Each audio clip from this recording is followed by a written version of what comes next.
I understand, but got one sheriff or one deputy up in northern part of the county and one in the southern part Sure. for between the hours of 7 or 8 AM until 10 PM. Is that kind of what Yeah. we're? Yeah, and we're achieving that, I would say about 78% of the time right now. Mhm. As we move into the fall, that would be kind of around 100%. We expect a considerable amount of governor's highway safety funding coming in, over about 3 times what we've had in the past. So we'll have a lot more coverage. So for some people, like I know Yes, what that let me explain means, that. but some That is a people might not know grant what that through the means. federal government that's distributed through the states to provide traffic enforcement essentially, where they reimburse the department to go out and they're broken up, whether it's, specified DUI enforcement or distracted driver or Clicker ticket, seatbelt, clicker yeah. ticket. I'm sure you've heard those terms before. So that's expect to be doing quite a bit of that as well and splitting that up. We've tried to be pretty generous with that towards our contract towns and make sure that they get some extra, essentially extra coverage. Mhm. And again, I'm hoping, down the road that we are a 24-hour agency. And we've made leaps and bounds towards that just since I've taken over. And like I said, I think we're, around 16 hours a day, we're able to provide Mhm. call for service response. Back to the level 2 versus level 3. I know some of your deputies are going to the full-time academy. How many do you have right now are level 2 and how many are level 3? I want to say it's over half the staff are level 3 certified. So it's about 50%. Yeah, at least. Okay. A lot of experience in those Yeah. folks. I mean, you're Yeah. talking 20, 30 year. Yeah. How many people? 22 sworn law enforcement, 3 administrative staff that help keep our office running. How many level 3 out of the 22? 11. Yeah, I mean, I can 50%. look at my roster right now. If you're here, it's somewhere 50, 60%. So you've had a bunch of longtime officers and then you have some new hires as well. Yes. Some of the new hires are people that have had 20, 30 year full-time careers, some 12 or 15. Coming from somewhere else. Yeah, coming from somewhere else or coming out of retirement. Do you have any that are only level 1, which is the core? It doesn't right? actually exist. Okay, So they did away that's with off it. topic, but it doesn't actually Okay. exist. They Okay. never were able to do that. Okay, But, and even my level 2 officers, with the exclusion of 3 young folks that we just hired, have 12, 15, 20 years Mhm. experience. So they're not just somebody off the brand new, no experience. So Yeah, I guess what I was looking at is that in the end, my question is that, and I do believe that I do understand what 50% of that number would be. I'm still not sure I got the answer that I was looking for, but I guess what I'm kind of looking for is if we send somebody that's a level 3, that's one thing. If somebody's a level 2, and they come across a situation that they're not certified to take care of, are they allowed to call a level 3? But it's still faster response time no, so than we're what getting there was nobody there, We're right? getting hung up on that. They can respond and deal with it. They have to, if there's an active domestic assault, right, aggravated domestic assault, Right. they can respond and they can deal with it. One of my supervisors is gonna have to come in and help put the case together and is gonna respond to the scene. so they have to do the investigation and the actual arrest if it warrants an Right, arrest that's what, based on the level of training. but the concept is there's somebody there Somebody is there, and, correct? and the scene is being Dealt with. monitored and dealt with. They're not going, oh, sorry, this is a Exactly. certain felony that I can't respond to. Right. So, it's really the follow-up and all those type of things. And those are just handled by the other. Yeah, and I would dare say that they can. It's pretty obvious in like that situation, you just see a guy standing on an axe and they're gonna make an arrest. And where would they be released from? Are you in Woodstock, stationed in Woodstock, the sheriff's department? Kind of work from home, so to speak, where our headquarters is the old jail in Woodstock, Mhm. but Which is everyone, relatively close. yeah, but everyone has a take-home car. So Okay. you'll be part of our, probably our northern region or southern region, but we'll have deputies that are coming from all different directions, so. A similar model to like you see in other states with sheriff's departments or how VSP kind of operates now. Where you're just a car out there responding to calls, dedicating, for us, we would be dedicating a certain number, of hours to the town of Hartland. Hey, make sure we're checking this off per week.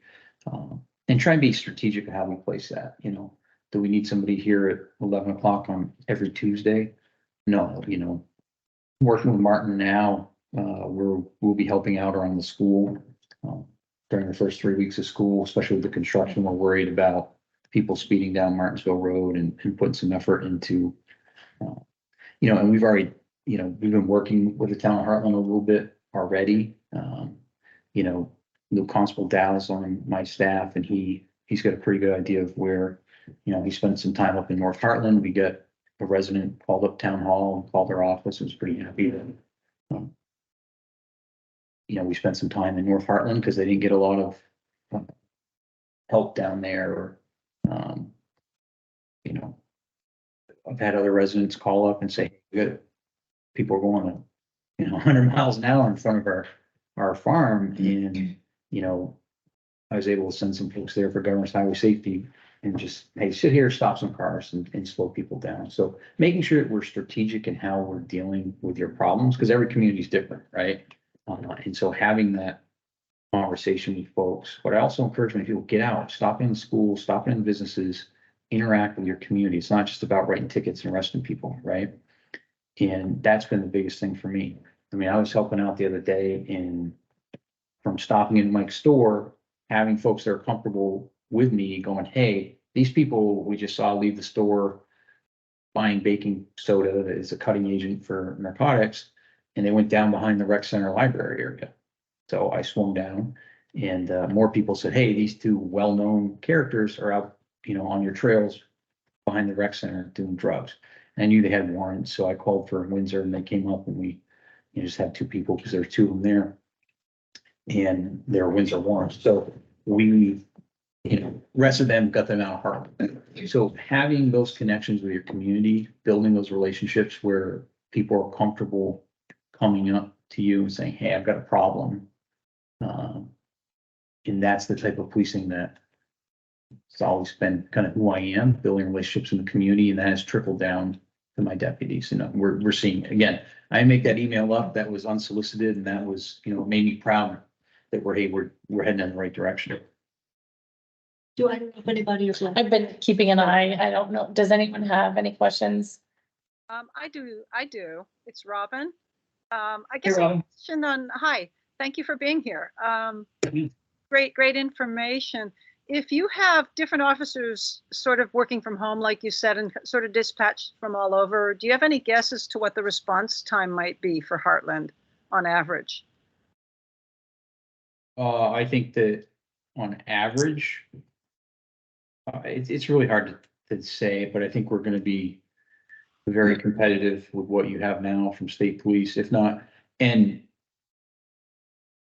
one of the things about police work, right, is where is that car? And you can even be in a town like Windsor or Hartford or wherever. Where is that car at the time? Because there's places in Heartland, it might take you 20 minutes to get across, right? So where is the call for service? Is it on Route 5 or 12, or is it way up in the hills?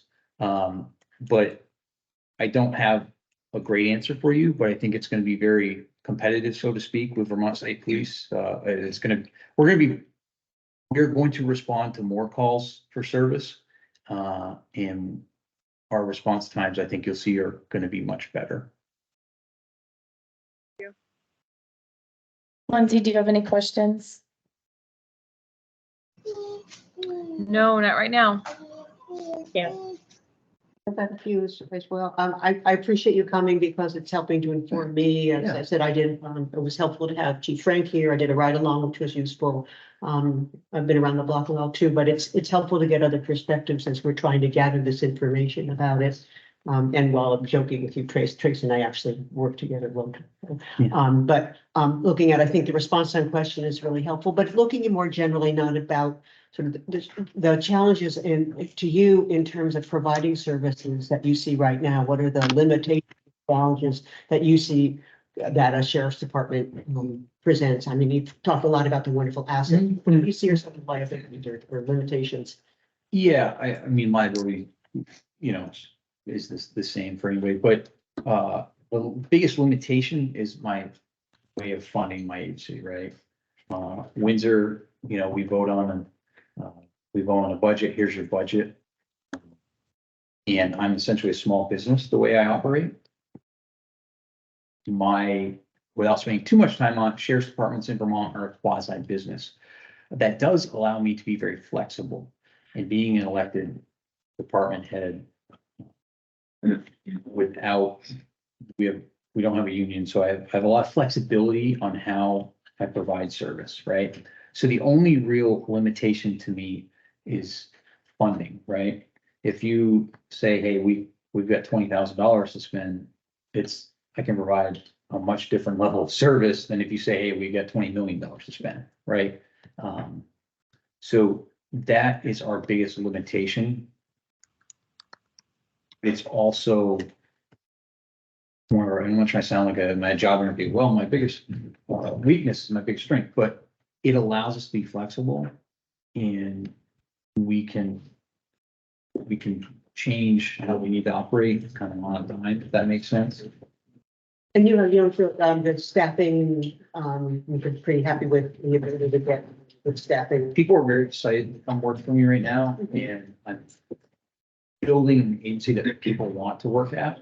I'm not trying to be arrogant or cocky, but that is what we see. We just had a barbecue at the Hartland Dam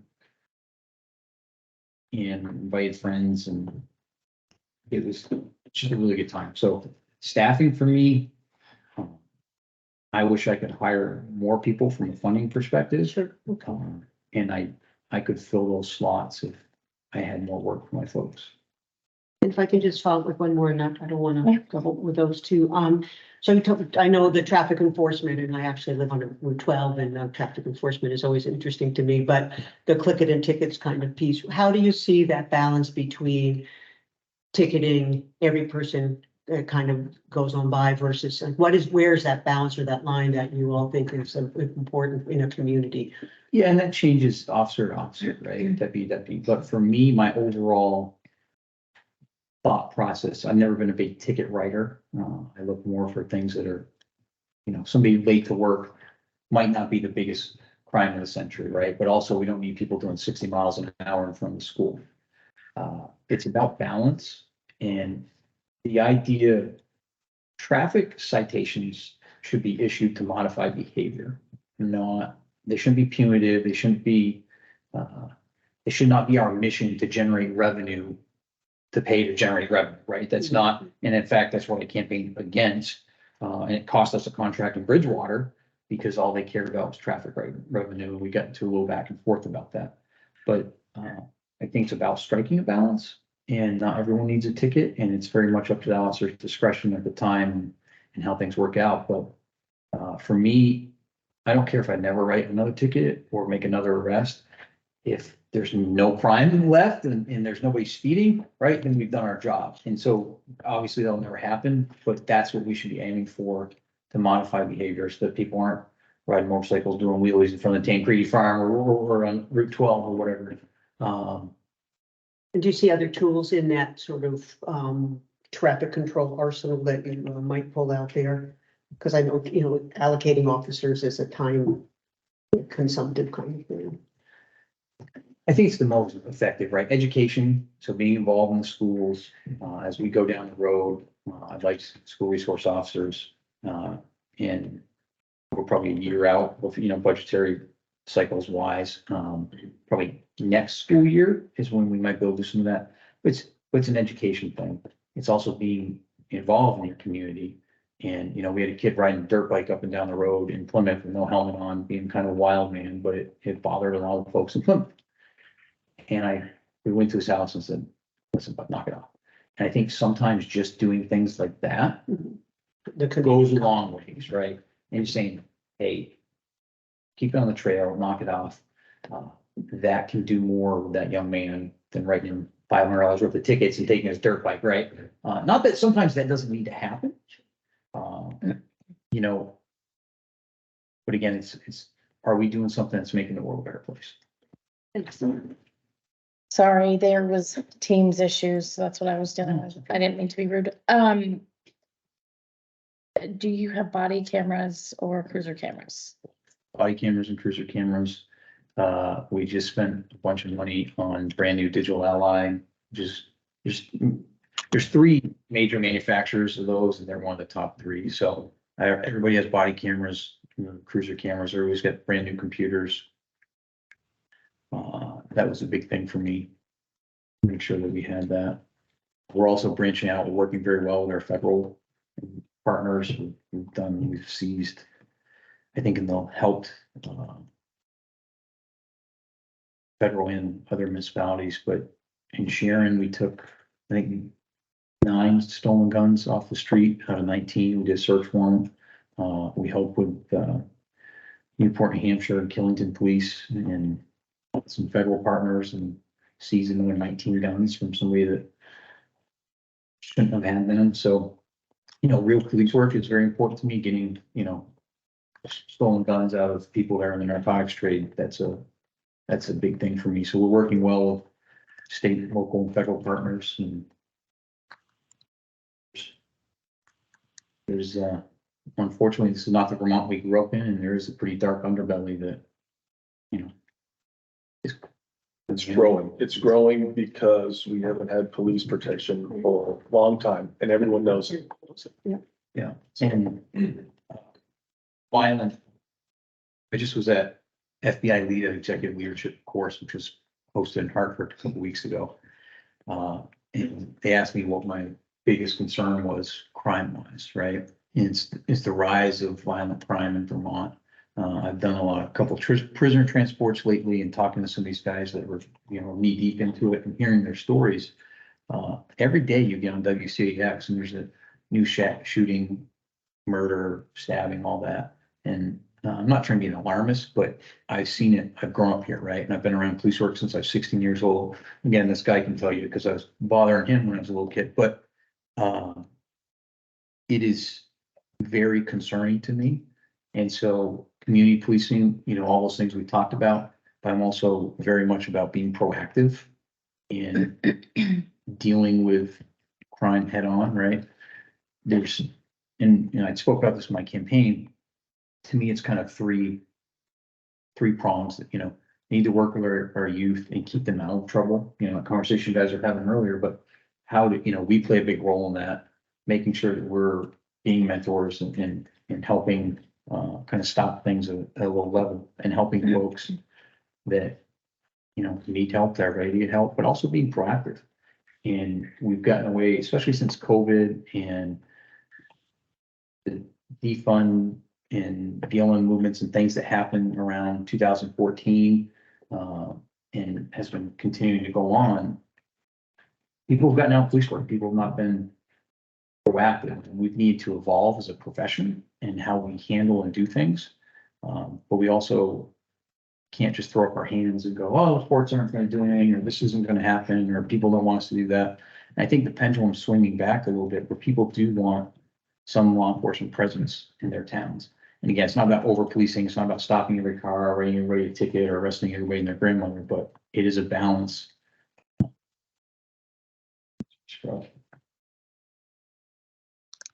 So I got a couple questions. Go for it. Okay, Go. so let's talk about the funding again.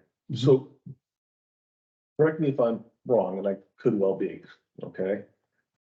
Our state police funding is in an account, and the state police cover our, well, they used to cover our space, and at the end of the month, they bill. Sure. So there's 2 different state police fundings that we're talking about with the town of Hartland. This is the X amount of money. Right, we know that because they have coverage permanently anyway, but then we Yeah. have our own little So we have a budget. for that. budget. At the end of the month, or 2 months, or whatever they choose to do. They bill us for the number of hours that they spent here because the time that they're spending here is time and a half, Correct. not straight time. Correct. Are you charging us time and a half or straight time? If we If did, you decided. if we, if If we, yeah, Chose to do Yeah. this. dollar for dollar or hour for hour, we are about $27 an hour less. I think I bumped up to 65, so we're $22 an hour less per. And they're not charging you overtime, they're paying your guys overtime, right? There's some, it's like when you hire your people out, there's some markup. But we are considerably less per hour than Vermont State Police. Right, and particularly because you're not charging time and a half. so they're on detail pay when they work for Yeah, us. so two things. So if they respond to say a call for service, they're not charging out of that. But what they have been doing, your contract with them is an overtime detail. So somebody's coming in before their shift, on their day off, after their shift, and they're just here Sporadically, to make a few extra bucks, right? they need a few extra bucks. Right. And that is not, we will become your police department. Right, so that leads to the next piece. It's like, if you were to receive funding, would you be doing the same thing, or would you do what I do? Because I also run a business and I treat my business like a business. And when I go to do a job, I get half down. And when the job is over, I get the other half. And in your case, would you be drawing funds out once a month, or would you be Yeah, we asking for money down to put in your account so you can? No, we bill monthly on that. Okay. So it's just we reimburse, we have cash, so we reimburse. You know, and how we've been doing it already with you Mhm. is we're charging 65 an hour for patrol services. Just because it's been kind of an at-need basis, and we would change that up slightly, but, we just have been billing. We've been doing it 2 hours and. So you're, if you had the 20 hours a week, would that 20 hours build up as calls from their home, from your officers' houses and their response to a given subject? And you write the hours down, or do you say for 4 hours a day, 5 days a week, we're gonna be in Hartland from 8 to noon? That's how we previously provide service. It's gonna be more, How would you see that yeah, working? it's gonna be more of, and how we're doing it now is that each town, hey, this is what I can. So we've figured that on our rate, about $60 an hour, and said, okay, this is a floor amount of service that we'll provide for you. It's generally going above and beyond that. So you would have some dedicated patrol time, and then, it's something pretty significant, we probably we'd bill out, you know, it'd go towards your basically retainer that you're paying us every month to provide. So they can cut it out of the. So it wouldn't be that we give you the entire allotment, you bill us. Yeah, we're billing, same thing state police is doing, Okay. we're billing you as we use it. To a cat.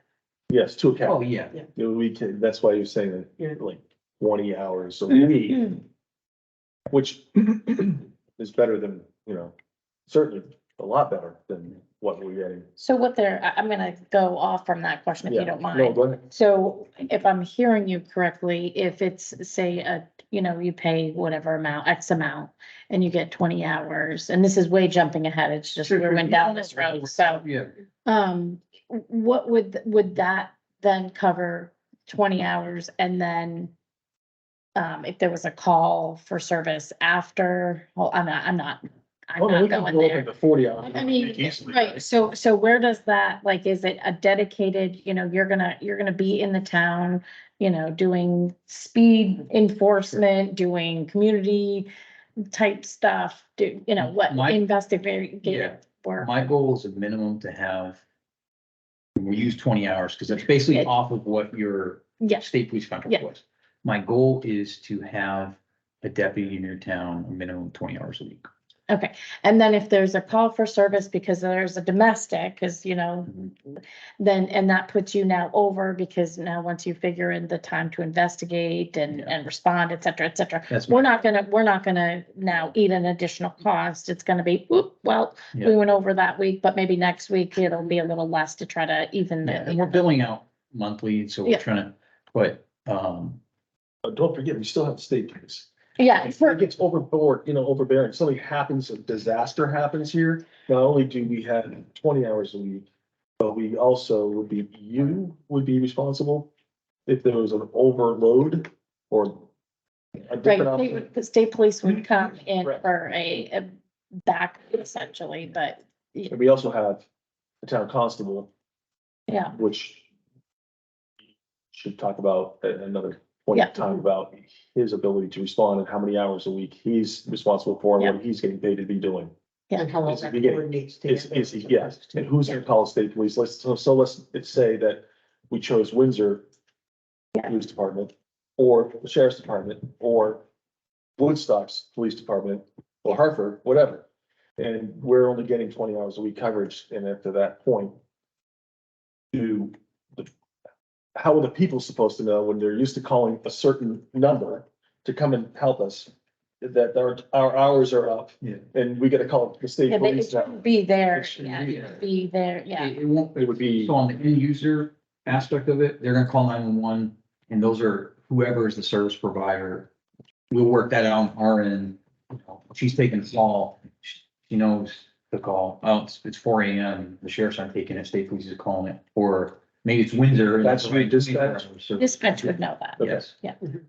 And we won't get into dispatch conversation right now, No. it's very convoluted, but for simple dispatch. we'll know they're tough that. animals, those dispatchers. They are. But, Don't wanna cross. yeah, the dispatch scenario right now is getting a little convoluted out there. Mhm. There's a lot of moving parts with that as well, but you will post a number. This is the non-emergency number, whoever it is, Windsor, State Police, Hartford, Woodstock, whatever. Here's the number to call if it's somebody stole your trash can, right? And then call 911 if somebody's breaking into your house. Do you have like speed cards? No, we don't have one. You don't have one. How much are those things? 14. 7,000? Yeah. That was the initial, but inflation's come along, so. Yeah, so a good one is 14 to 20 grand. I think. 14 to 20,000. Yeah. You're a big go. What do you come up with? Yeah, $14,000 now. yeah. And there's, what is their capacity? What do? Do they record different. speeds, anything? They No, don't. and Vermont is a little particular about data gathering. So like, that's why you don't see anybody in Vermont now, hardly the license plate readers. And I don't know all the specifics, but they're very sensitive and very conservative on how that data is collected and how long you can collect it. Do you see them working? Does it slow traffic at all? I mean, I'm not really speaking that intelligently about it because I don't have numbers, hard data in front of me, but, it's a nice thing that eventually someday I will have, and maybe we get that in governor's highway safety funds that come through. I would not spend the money on that right now. I think there's a lot of other things that the town of Hartland could spend money on, just in general. I think maybe it worked for a little deterrent, but I've seen other places like. I feel like speed card could go either way. People are either gonna slow down and go, oh crap, I'm going over the speed limit, or they're gonna say, ooh, let's set a new record and go faster, you know? I think Woodstock's got a couple of little lights coming. They do. This morning on the way into Woodstock, I was doing 50 into 25 when I saw the lights come on and I slowed down. It was 25. So, I mean, It's the one place I watch it because. Yeah, because you're gonna. No, it's like the fire station here, you know what the. And it's not nice that you know that when you come into Woodstock, if you're not doing 25, you're probably gonna get pulled over. So you don't see a lot of people in your town, but Maybe we could build a little police station right next to, my house. right there, that's a Just good put a spot little to have sign one. It's some blue lights, just. I will say that one thing that, Better than being in the street. Just- yeah, well, hey, we can get your application. One thing that I will say, and this might sound like a sales pitch or something, we will provide the most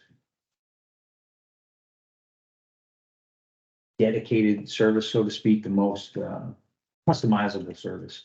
At the end of the day, right, I'm a politician, I need to get reelected, keep my job, and whether that's right or wrong, I'm very in tune to what people need, and I view police work as a customer service business. And so when someone calls up and says, hey, there's people driving like maniacs in front of my house, we tend to put some effort into that. And again, for me, it's about making sure that the folks that we're serving, because none of these other places, they're, you know, you contract with one of the municipal agencies, state police, whatever. Their livelihood doesn't depend on it. My agency to run depends on our contractual agreements, right? And I want to make sure that the people that we're doing business with are happy, right? He's not gonna build any stone walls if every one of them falls down, right? And one of the problems in American law enforcement is sometimes you're stuck, right? It's your local police department is a monopoly. You can't, you know, if you already have a police department, you're not gonna shut it down. You can change agency heads and everything else, but I will say that our service is it's gonna be the most dedicated and specific to what your community needs are. I have a million questions, but I don't have to do it right now. I just had a couple sort of specific to, what are the percentage of issues that you see from, we talked about some, you know, seizing guns at that sort of high end. Well, where do you see most of the time going? Is it domestics? Is it patrolling businesses to make sure that things are secured up? How do you sort of see that time allocation, and how do you see the crime pattern for you? It's very specific to, you know, every community is different. So I know so some of these questions I've answered very broadly. Even like the response time thing, it's hard to give that. And I know that No, drugs have but- come up as a big piece on all of our radar, and that's one. But I The think bread and butter. it's two things, right? So in a small town like Hartland, you've got two things going on. You have these quality of life issues where somebody's dogs that are running loose and crazy, being crazy, whether it's, you know, some neighbor disputes or speeding, right? In small towns, speeding is always, you know, whether there's real speeding or not, speeding is like one of these quality of life things, right? That drives people crazy. But there is absolutely and this underbelly of more and more serious crime. I mean, I'm assuming there's theft, there's drugs, there's. I mean, you've had the kids stealing cars here, you've had, you know, a lot of ODs, a lot of deaths. One thing that when you make your decision on how you're gonna go, having a more responsive agency, like ours, or, you know, Windsor, Hartford, Woodstock, whoever, you're gonna see your calls for service spike pretty significantly. And we saw that in Windsor when we took over West Windsor. You will see it fairly significant because now they know that state police there's a lot of things they're not responding to. And I'm gonna try to throw another agency Some on people there, don't bother calling. but they don't bother calling, and also it's a big deal and you don't really know. That agency is different than it was. The view that everyone has of the agency, you knew your local troopers, right? You used to have 5, 6, 7 of them worked in town. It's not the same anymore. And so my goal is to get back to a little bit of that. I won't quite say Mayberry, but you will know the deputies. There'll be people that seem to interact with the community and you know them and you'll feel comfortable calling us to respond to things. And my philosophy on that is, you know, Mandy and I spent some time reviewing calls for service and things that were a bit shocking that were not responded to. I mean, They were handled by phone. Shocking. I'm not exaggerating. I mean, some of them were a bit shocking. And so you know, again, 5 of the 6 people in this room, you know, or 4 of the 5 people in this room are people I've known my entire life. I have a lot of connections to this town and the county. So making sure that we're providing that professional modern law enforcement service that people expect. I mean, none of this is cheap, right? I mean, state police have an $81 million budget. We all spend enough money to live in Vermont. Calling up and asking for the police's help and being re-victimized because law enforcement doesn't think that you're worth, more than a phone call, that bothers me. And that philosophy of policing bothers me. So. When people call for help, do they call 911 often and then they get referred to the state police? It depends. Some people will call 911 because their neighbor is mowing their lawn and they feel like it's too loud and too late. That to me is not a 911 call. That's a terrible misuse of A it. lot of people just use like, I think that, do people normally just, if they have an emergency? Some people will call just direct, call the agency direct. So I think everybody is aware, I dispatch still part-time in Lebanon. So I would say probably half or more call. Before they call the state Well, no, police. call Lebanon direct. Yeah. So they call the police department direct rather than 911 They just- In Lebanon. in Lebanon. Oh, okay. I can't speak. I can't speak. It's the same. I think Hartford is probably pretty comparable, maybe slightly. Ludlow, we had our own Different, dispatch. you know. So that's because it's established and they know that they're there. You get a direct person, right? So when you call 911, Yeah.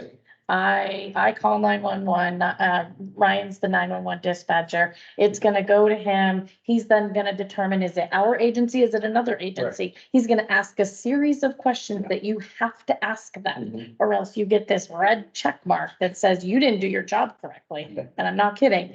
And then he will then transfer it to you at your agency to then dispatch the police, fire, or EMS. So there is a little bit of a delay. Now, the benefit of that is if I was just in Maine, I don't know their police department number. Yes, I can look it up, but if I'm having an urgent situation that I need help right then, I'm gonna call 911. Right, so I'm not gonna take the time to look up the direct number to the police department. And there are people, and the people in our town don't know, they call the state police.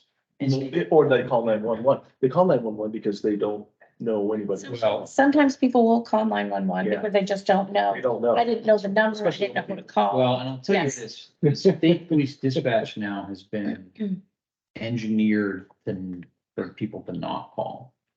Number 8 on the phone tree to speak to law enforcement dispatch.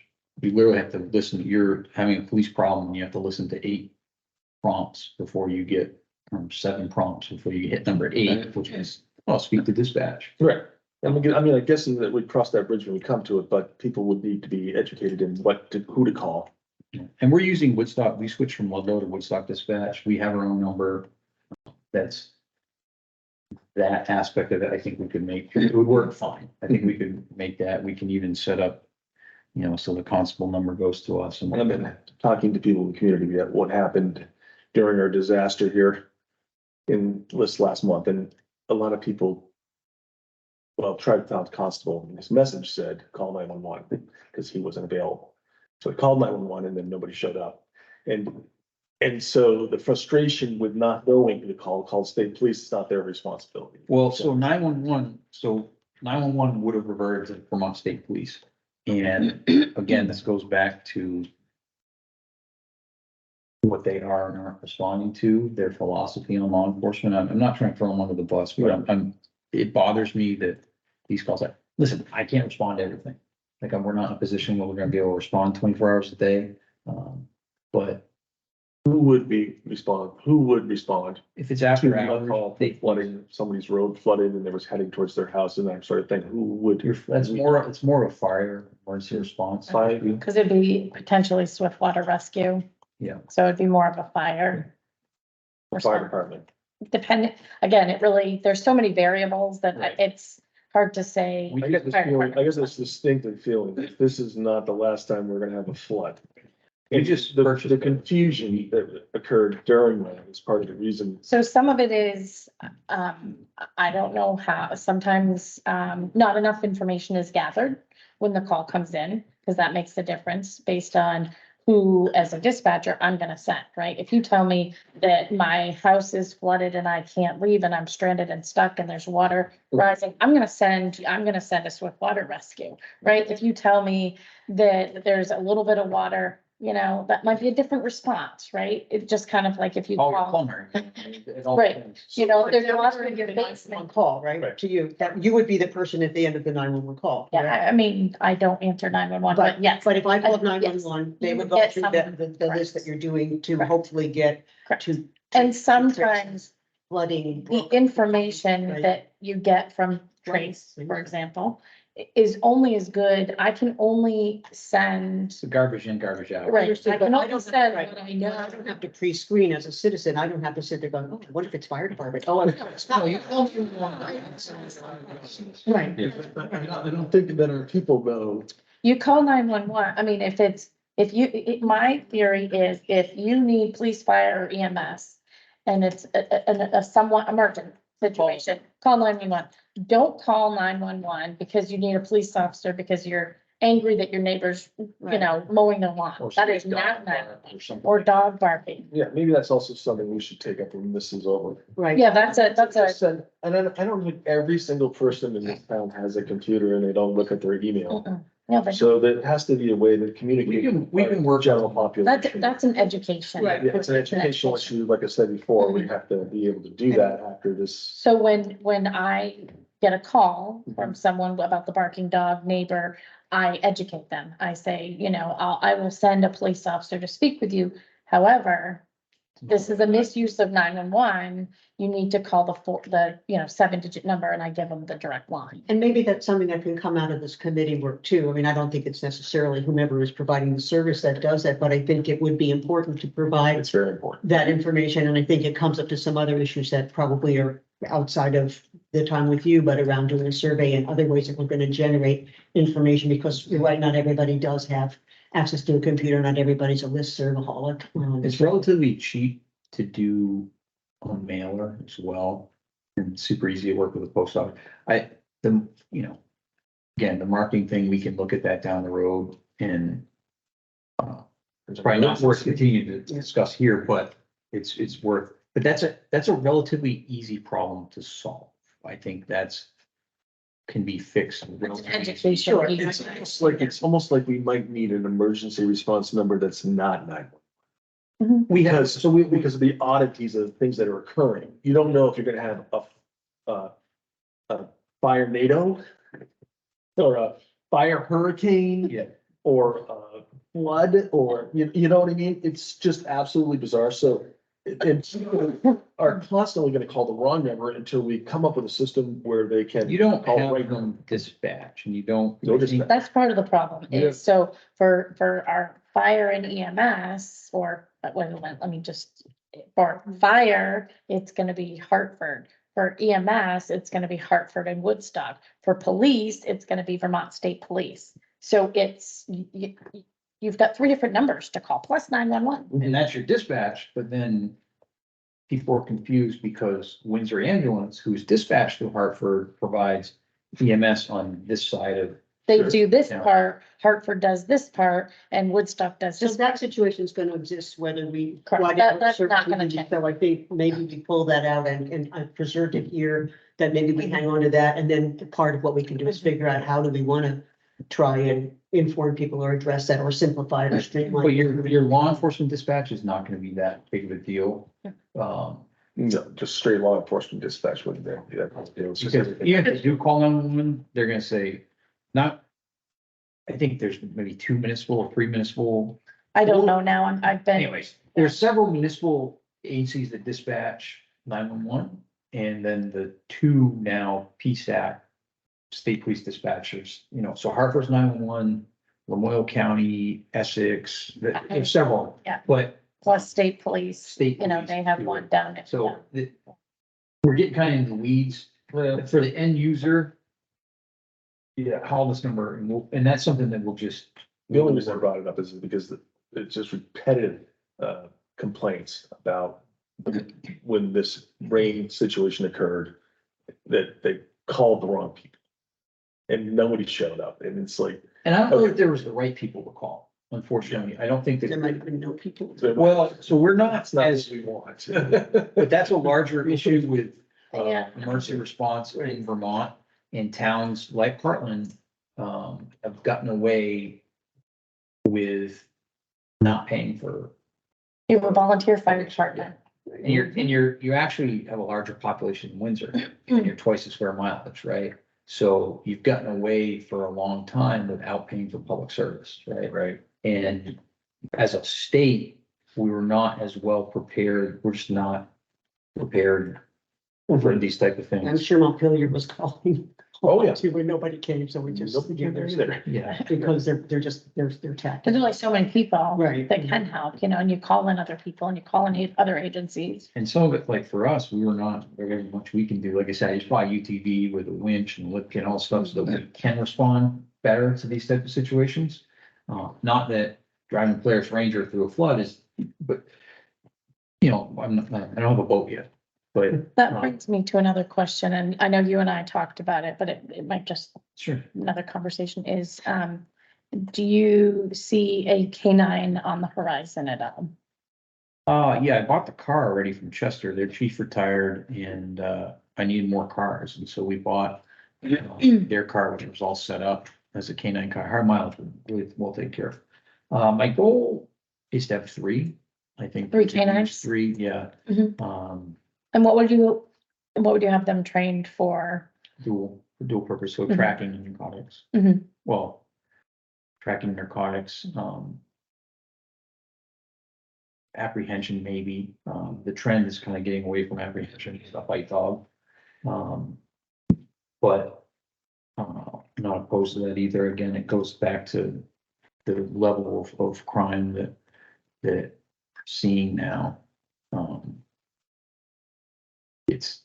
We're also seeing an uptick in stimulants. So everyone talks about opiate epidemic, but we're seeing an uptick in crack and meth use, which is, opiate addiction is one thing, but it's a downer. And stimulants can be very scary, especially the hallucinogenic effects of methamphetamine.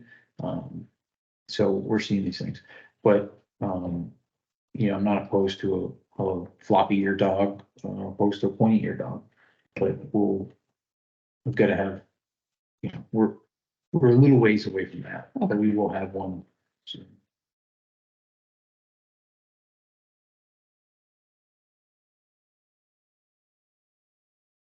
We drilled this for me enough. And it's okay. Do either of you have any questions? Go ahead. Eric Palmer, deputies in town, the medical call comes in, are they gonna be able to respond, or are they Oh, trained? thank you. And if they have an AED with them? So, I'm a little disappointed that I didn't inherit any working AEDs. I don't even know if we had, did we ever had any there, AEDs? I worked in the courthouse mostly, so, we had them in the courthouse. Yeah, It's a state- in the car. yeah, so, we're working on to try to get some grant funding for AEDs right now, because I saw that as something that this is kind of a pretty big issue. So one of my folks is actually a paramedic. We will be hosting, I forget it's essentially emergency first, what's the BT? Stop the bleed. No, but it's a step below EMT basic. Oh, EMR. Yeah, and Vermont calls it their own. Yeah, BT. it's, yeah, because they've changed Anyways, this, yeah. But so my goal is to have folks that are able to respond to medical calls. I don't enjoy medical calls, but it seems like it's a trend Mhm. For the future, especially. It's not sustainable. We talk about volunteer fire, volunteer EMS. It just doesn't make sense anymore, right? We need to transition to more professional emergency services.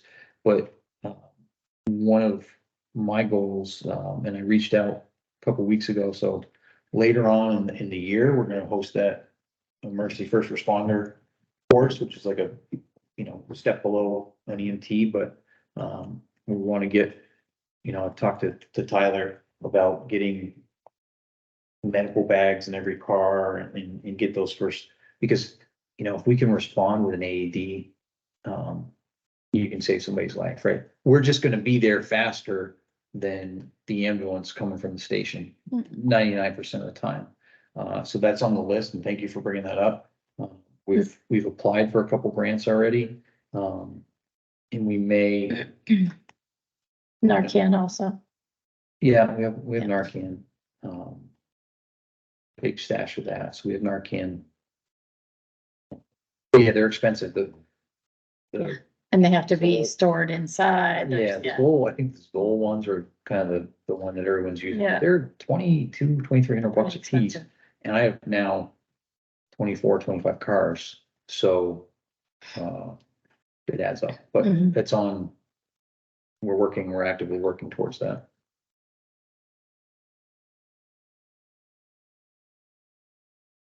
Here's your pencil out, you gotta have a question.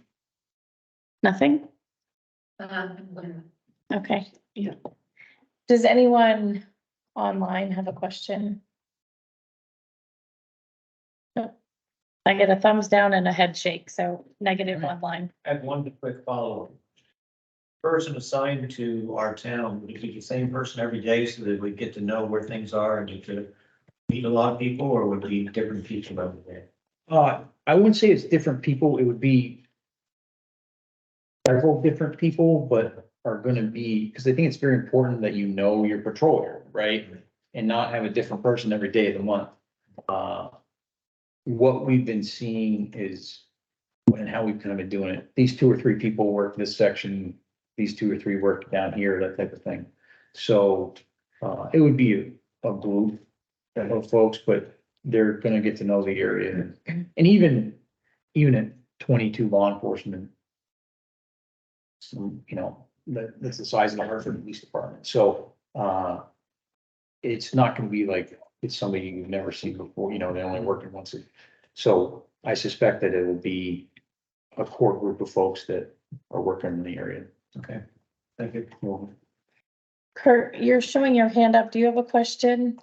Yeah, actually, can you hear me? We can, this is Kurt Peterson.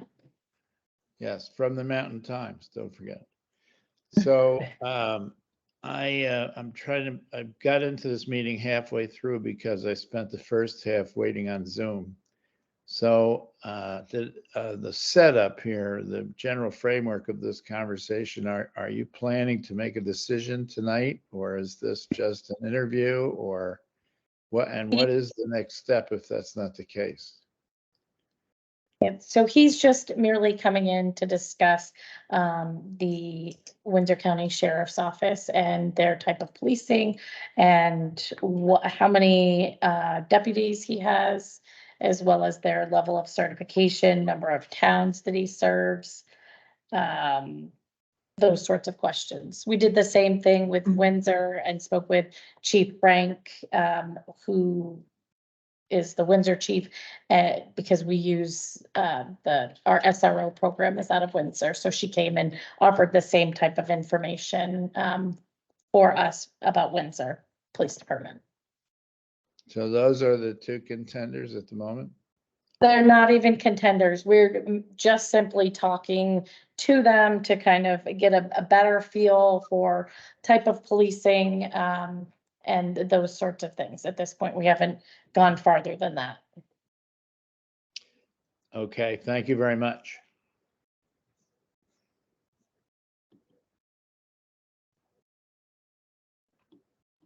Does anyone else online have anything?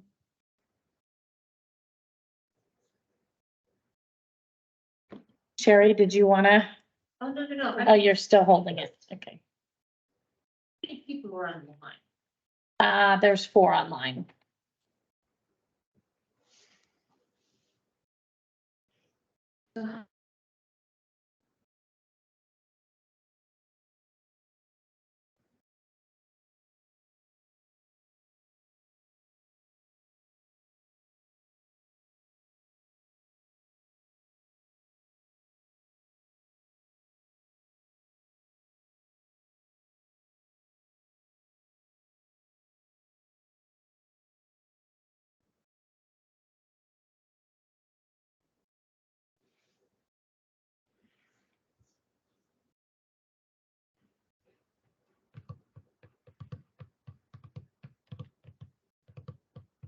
Can be better educated to make a more educated decision about what the town's needs and wants are. Down the road. And I think that part of that is just talking to professionals to get a real feel for what are the issues we need to be thinking about that we might want to get us all on the same page. And then after that, I think it's going to be our job to discuss from there, what does our community need and then what kind of input do we need? I think the fact that there are a few people sitting on this represents nothing in terms of the interest about the topic, in my view. I think it's, Monday night at 5:30. I mean, there's dedicated folks, but it's tough to sit in on this and other meetings all the time. So I think one of our discussions is probably going to be how are we going to do, whether it's mail-in surveys, other. So we have to do a, All that is part of our discussion after we gather information. we will be doing a public meeting that would be warned and sort of after we come up with our suggestions. And I'd like to people talk to sit about in. some other ideas for how Yeah. to get more public input too. I would just like to interject, it is summertime, there's a lot of things going on out there. There's all kinds of games on television that people are fanatics about.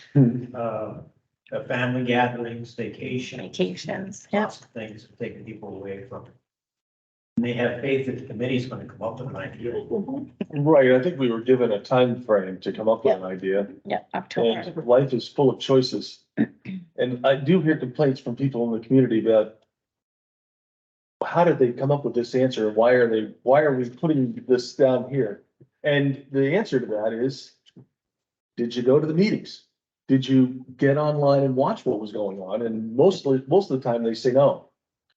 Because they weren't told that there was a meeting or anything was going on. So after we gather the facts, I think we should put information out that we are doing exactly what we just said to everybody. So that they have an opportunity to air what it is they want. Mhm. And no one's gonna make a decision until we're not allowed to. Yeah, I make mean, any kind of decision. all this committee is gonna do is we're gonna come up with a suggestion and pass this suggestion based on our research and fact finding, discussions with folks such as Sheriff Palmer, and then pass this information on to the select board, who will then, maybe take the suggestion or maybe go with another suggestion. I'm not sure. Sure, yeah, I've learned a lot. Yeah. This Palmer has done a nice job filling us in. Does anyone else have any more questions for him? I just don't want to take up any more of his time than Okay, I don't mind being here. anyone online before he scoots. No, okay. You can stay and hang out, or you can, whichever you would prefer. Thank you very much for Yes, coming in and speaking with us. well prepared. We all appreciate it.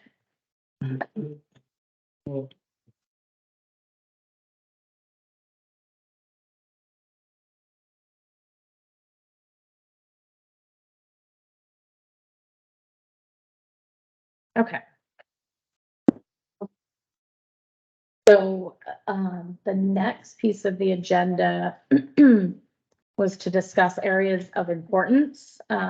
Last meeting, we talked about different areas that we thought were important. I made a note of them on the agenda: response time, community policing, proactive policing, reactive policing, number of police hours needed or wanted, officer training levels, mental health training and collaboration with on-call mental health agency or professional, and traffic or speed carts. Does anyone have anything else to add to that list? Anyone online?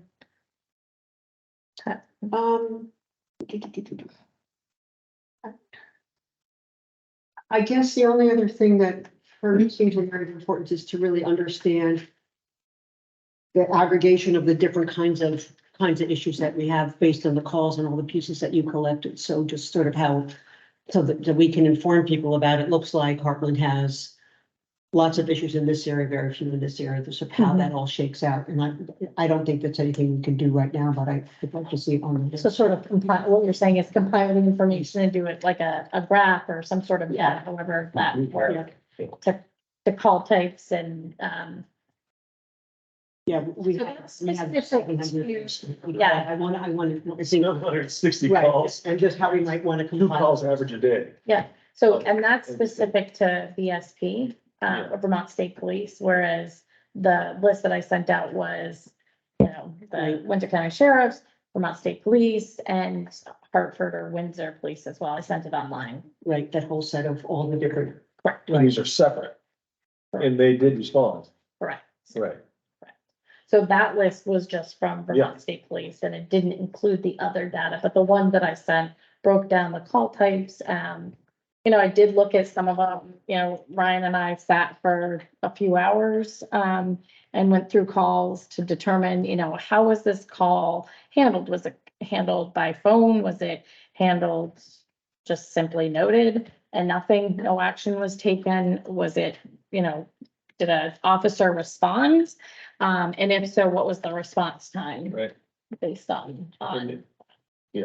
And we had to dig through each call because it wasn't, you It's know, you hard couldn't to- just pull a report that said this was the time, you know, the call came in and this was the time that they were on scene. That, So all I'm looking at, and it doesn't have to be now, but just that it gets on our list too, is lots of people said, well, what is the crime situation or what are the policing situation in town? And I know that was a question. We have Yep. a lot of the data started to come in. And so what would be, maybe we could think of a plan. What's the best way to aggregate that, or compile it? yeah, I mean, we could certainly merge all of it into one Excel document and then just break it into, you know, Like I'm a thinking. table and, Right. and it, you know, as far as, you know, there were, I'm just throwing numbers, 100 domestic related call for services. There was, you know, 50 fights or whatever. Right. Break it down like that. You know, and so many, for instance, there were a ton that were happening in Martinsville, and I assume they related to school related stuff. So I think that would be helpful for people to get a little bit of a sense of that. Mhm. If, I think it's maybe a project that has to get started outside of the meeting. Because Yeah, yeah, that's, yeah. So, yeah, we just love plan for that. That'd be super. My input on that, not that you asked for it too, I think is looking at some of the trends and things that you're seeing more and more of. I mean, just had a young girl OD and die on Route 12, you know, drug house was set up there. And again, I think you'll see more and more of that. I mean, we've had that in the last couple of years, some young people OD and die in town. You know, Martinsville Road in particular had a well-known drug house, for lack of a better term. We all know where I'm talking about.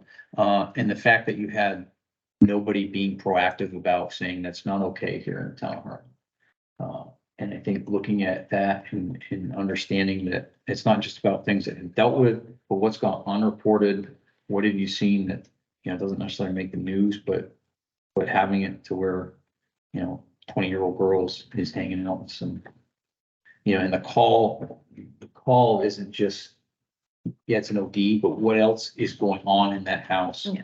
What else is coming to your town? And I think having whoever it is that decides to be, I would say that having, I mean, I've lived in this town before, like making sure that they're proactive and pushing forward and not allowing that to happen. Now, the rules have changed so much. You know, of where you can actually go to someone's house with a warrant and search it. It's, I'm sure the state police were aware of what was occurring there. Actually, I know they were, but they didn't do anything because they didn't have any legal right. I think that is a myth that's perpetuated by, to say, I mean, I wish it's an they excuse. It's an excuse. And we won't get into all that, but I think. Anyways, We shifted. I'm talking. Yeah, another area of Yeah. importance is community input, and I think that's the other part that Mhm. you were talking a little bit about too, Sherry. So just if it goes on the list, there, how we're gonna get that community input that does represent the the unreported calls and the people who've given up. Yeah, can you ask them direct? I mean, do people just volunteer their information? Yes, I had a domestic at my house on Thanksgiving Day. Well, yeah, Do they say things like that, or is that pushing people to voluntarily give you information about policing information that occurred at their houses or whatever, that'd be good. Yeah. So where do you want to tackle this, Liz? How I we? mean, we can start right through and kind of go around and, you know, I don't know if it makes sense to, I'm reluctant to go too deep because Alan Beebe is not here and I really want his input for the fire department, on this. I think it's important. I mean, I think everybody's is, but as someone that works in public safety and would be dealing directly with any decision we make, I really would like his input. And Tom's, you know, not here as well. I think it makes sense to, you know, go around and, you know, determine what the top, you know, 2 or 3 on this list are. Like, I can tell you, you know, when I look at this list, I think the most important thing to me is the response time. I want, you know, when I call 911, because I'm getting, you know, someone's breaking into my house, I want someone that can get there quickly. That's number 1. The next thing is, you know, I want a well-trained police officer, right? And not that level 2 isn't, because I think level 2 can certainly handle these things, but I want some that, an officer that is going to training and that they're well trained, because if you're well trained, you know, there's a good chance that you're also having, you know, some sort of crisis intervention training, some sort of, you know, I mean, I think Ryan was saying that he went to FBI training. All of those continuing educations keep the officers up to speed on, you know, active shooters. I went to an active shooter training and I thought it was great as a dispatcher. I thought it was wonderful. I learned a ton. You know, PTSD training for veterans. I went to something like that for a dispatcher and I thought it was wonderful. Those are the types of trainings that I think are important for the officers as well. So those are two some priorities. We're saying the response time. Critical. I think it makes sense to go around and kind of determine what type of, what areas we feel are the priority. Based on what we feel the priority is, we can then sort of start formulating what we're sort of suggesting or what path we want to go. That's my thoughts online. Oh, Robin, I can't hear you. I can see your mouth going, but I just there you go. I'm willing to say my top 3 if we're going around. Is that okay? Sure. I read this before and I agree with you totally about the response time. Absolutely. I mean, if one of our family members has an emergency, we want to be able to call and hope that somebody will come in time. And I was told that the state police are 45 minutes on average, and that's completely, and that was before they got really busy. So I don't know what it would be now. So that's critical. And for me, also the community policing is really good. I didn't get to speak that much last meeting because I'm very distracted that night by a work deadline, but I lived in Norwich when Jen Frank was chief, and she was really great at doing community policing and just bringing the community out, like the other officer who was here tonight, you know, bringing them out, getting everybody familiar with police, friendly, knowing who they were. I think that's sort of critical in these times. And the other question I had was on number of, or the priority, I guess, is number of police hours needed and wanted. And just as other examples, I've lived in Norwich and Thetford before Hartland, and I believe Thetford had about 4 officers, maybe most of them full-time, maybe 1 part-time. Norwich had 5. So I'm thinking that was maybe, you know, 180 hours a week we had of police coverage in these towns that were sort of similar size to Hartland. And tonight we were talking about 20 hours, and I don't know if that was weekly or monthly, but how do we kind of determine what we need? But I think it's really important to have as much as we can afford.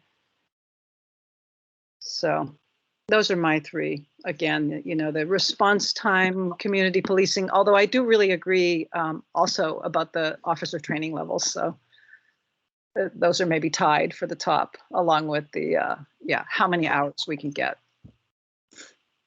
Thank you. Lindsay? Sure, yeah, I'm happy to go. I come at it from a school lens. So for me, I would say top priority is safety at any moment of the day for staff and students. And to me, alongside that comes with a response time is really important. You know, if there's a need at school, it could be something big or could be something small. And either way, I would want a real quick response time.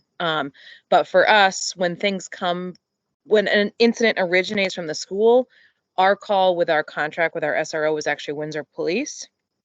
So for us, if we have a student leave campus or whatever the reason may be, if it begins from school, it's our SRO, Paul, and Windsor PD responding. If we learn of an incident that begins at the home or someplace that is not on school ground, our task is to call BSPA at this time. So I would say the response time, you know, when we have an incident, the community policing, I agree, Rob, is really, really important for us too. We've seen that really wonderfully done with Paul, our SRO, and I think it really has made an impact. So I think that's kind of like 2.5-ish, but those are two of the really important pieces for us. Thank you. I think that those two responses were perfect. Yeah, those answer most of my, all the same lines in my thought process, so. I guess the only piece I guess I'd add on to that in terms of number of police hours needed and wanted and how to determine that, I come back to again, an area of importance is to get community input. I think before we sort of decide what it is that we want, I think if we gather that input the same way we've gathered input from the law enforcement folks, I think that would make it a lot. I mean, I don't think we know still what the situation is, so I agree that how we determine the number of police hours is going to be important, but first we know what we need, so then we can go to a service and say, we would like in our town, this is what we want at this level with this type of policing. I think obviously the response time, all of us would agree with that, and I think the community policing is a proactive approach. In general, it offers that proactive, preventative quality. Leave it at that. So really what I'm hearing then is response time, community policing, and the number of police hours wanted or needed. Yeah. Are really the top 3 areas that we want to focus on. Is that? Yeah, I mean, I think down the road, we're gonna have to address the mental health and others, but maybe they're come into community policing as well, or the scope of the issue. Maybe there's no scope of issue there. Maybe there are no mental health issues and we don't have to address them. Just saying. But if they are, then that would be part of that. What is the need that we have for the policing? I think at the end, a lot of that is a wish list that It we all is. would like to see. But Start with what we start want, with right? what And we then, Want, and then some's better than none. right, And so we have to start with where we want to go to, and then we may not get everything we want, particularly because of the funding and Mhm. our funding situation. Which is. Ideal versus reality. correct. Or starting small and where we can grow to. But it's always best to start there when you know, in a perfect world, this is the situation we want to have. And then what can we afford to get and how fast can we get it? Because every day, month that we don't have coverage here, things are escalating. And So how do we gonna start getting some information? well, we got until October to do it. So Well, I know. that is a good deadline. I think it was a I don't know. healthy one. Yeah. What are So- we hoping to get done today? So I think that this is kind of, I mean, it's 7:00. I think this is a good stopping point right here. I think for our next meeting, let's just look at a calendar because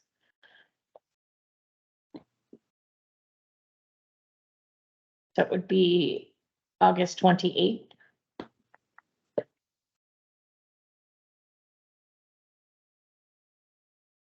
We can at that point look at the CFS or call for service data. At that point, we can, you know, I'm happy to go through and compile it and break it down sort of into, you know, grouping sort of, you know, anything sort of domestic or violent related, which would be a fight, domestic, anything like that would be in one grouping. And then, just kind of break it down to in categories that sort of make sense. I'm happy to do that for that meeting. And if you want help, I'm happy. Yeah, thank you. I appreciate it. Wouldn't you get the town constable's input from that too? Doesn't he respond to some of this? It's all in that data that we have. I don't, we pulled it from, actually, Ryan pulled it for me, and it was all, everything from state police and where did you pull? It was everything from, yeah, he pulled. So we have all. I mean, I think, Yeah. you mean like having James come in and talk? No, Oh, no. it's kind of, What's your response? We're trying to aggregate all the information. You want to be sure we've collected it all. Yes, Right. we have. Yeah. That's what he got for me. And I would say that his stuff, since he's now working for me full time, has been very, very minimal Yeah. at best. I don't think he's, I don't think I even really saw anything, when I went through he the data, I didn't worked for see. me Yeah. here, but I don't think he's dispatched, so I don't know if they even would have. There's no way that even would have maybe done calls for service for him, but as far as like, he's not responding to calls for service, he was doing some proactive traffic stuff, but he doesn't, I mean, he's working way more than 40 hours a week for me right now. Yeah. So it's just not, It's getting paid to be working for us too, right? yeah. Only when he submits hours for us. So do you see what I'm saying? So when we don't pay him, $1,000 a week for services, we pay him when he works for us. So we did the same thing with the State police. state police, we did the same thing. The sheriffs, we did the same thing. Do people Yeah. think that do the people in the community think that he is working for X amount of hours a week? I don't know what I they think think. people are clear that he's no longer had that Yeah. time to Yeah. give. I think that's come up in a couple select board It's meetings. Come up with quite a few, Okay. but I don't know. just remember, he requested a very expensive piece of communication. A radio. We have that Yeah. back. Well, it was still his, because he's still the constable. Yeah, I would think it's. So I'm gonna go back on topic. Yeah, that's another topic altogether, so I'm gonna go back on topic. He has the equipment, he's still the constable, so he would still use that equipment and keep it. He's not no longer the constable, He's so still. he's just unavailable. That Correct, position. it's still the town's piece of equipment, but that's off track, and so let's. So you're trying to build an agenda for next? Yeah, so I think, for So- now, we'll do the call for service data, I'll compile that. And if all this is about identifying policing needs, could we have some kind of, even if it's a short discussion about community input, whether it's? Yeah, it's on my list too, in community input. I'd like to speak with, Bill Hobby. I know he had some sort of thoughts in mind about how we were doing community involvement and input, and so I don't want to, I'd like to have that discussion with him. And Chief Frank also had a couple of really suggestions about that as well. Yep. I would love to share. So we can, Possibilities. that would be, on the next agenda as well, how to get community input, Right. or just a discussion on community input, yeah. Okay. Probably. Yep, and then I think the top 3 areas I'd like to spend, what is a reasonable response time? What does community policing look like? And what do we think the number of hours of policing are needed? And again, this is all just,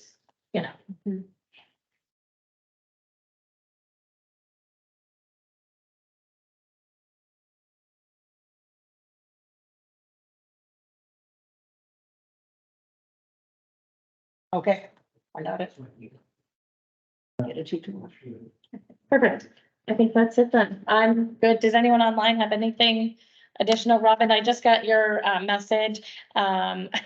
So we can discuss that as well. And the battery. Okay, congratulations. Perfect. I was just. All right. I- I think we're all set then. Thank you. Driving was bad. So the next meeting is the 28th. I just know you want numbers all day.